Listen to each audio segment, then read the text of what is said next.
আসসালামু আলাইকুম ওয়া রাহমাতুল্লাহ। আরবি আরাকান বাংলা নিউজে আপনাদের স্বাগতম। সঙ্গেই থাকছি আমি আয়েশা। আজ 21শে আগস্ট 2024।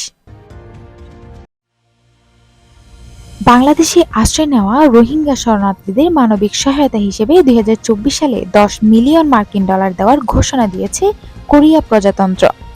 মঙ্গলবার 20শে আগস্ট ঢাকার দক্ষিণ কোরিয়া দূতাবাস এ তথ্য জানায়।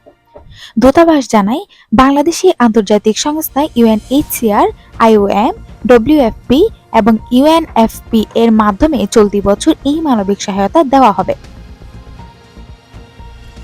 2017 সাল থেকে রোহিঙ্গাদের জন্য কোরিয়া প্রজাতন্ত্র, বাংলাদেশ সরকার এবং আন্তর্জাতিক সংস্থাগুলোর সঙ্গে সহযোগিতা অব্যাহত রেখেছে। সে অনুযায়ী বছরে 3 থেকে 5 মিলিয়ন মার্কিন ডলার প্রদান অব্যাহত রেখেছে। এই বছরের তহবিল আগের বছরের তহবিলের তুলনায় 3 গুণ বেশি। বাংলাদেশে রোহিঙ্গা শরণার্থীদের জন্য মানবিক সহায়তা হিসেবে এটিই সবচেয়ে বড়। কোরিয়া প্রজাতন্ত্র আশা করে কোরিয়া প্রজাতন্ত্রের অর্থায়ন যৌথ সারাদান পরিকল্পনা জেআরপি 2024 বাস্তবায়ন এবং বাংলাদেশের রোহিঙ্গা শরণার্থীদের জন্য প্রয়োজনীয় মানবিক সহায়তায় অবদান রাখবে।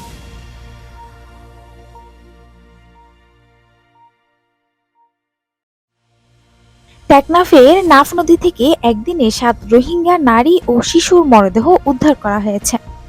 মিয়ানমার থেকে পালিয়ে বাংলাদেশে অনুপ্রবেশের সময় নাফ নদীতে নৌকাডুবিতে এসব রোহিঙ্গা নিহত হয়েছেন।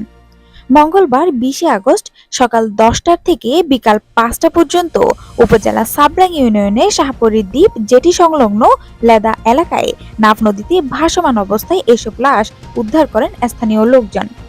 মৃতদের মধ্যে 4 শিশু, 1 নারী ও 2 পুরুষ। পরে লাশগুলো উদ্ধারের পর আল মানাহিল ওয়েলফেয়ার ফাউন্ডেশন বাংলাদেশ সংগঠনের পক্ষ থেকে স্থানীয়ভাবে দাফন করে।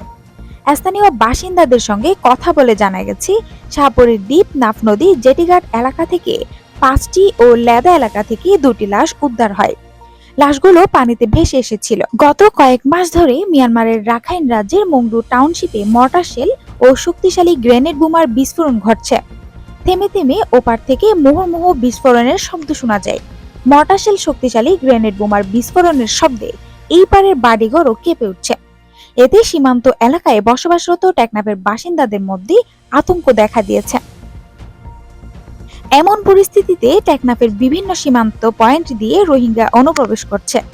অনেক রোহিঙ্গা মিয়ানমার থেকে পালিয়ে আসতে গিয়ে নদে ডুবে মারা গিয়েছে।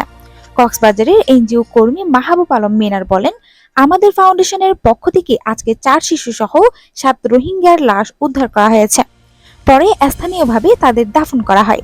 এর মধ্যে এক অন্তঃসত্ত্বা নারীও ছিলেন।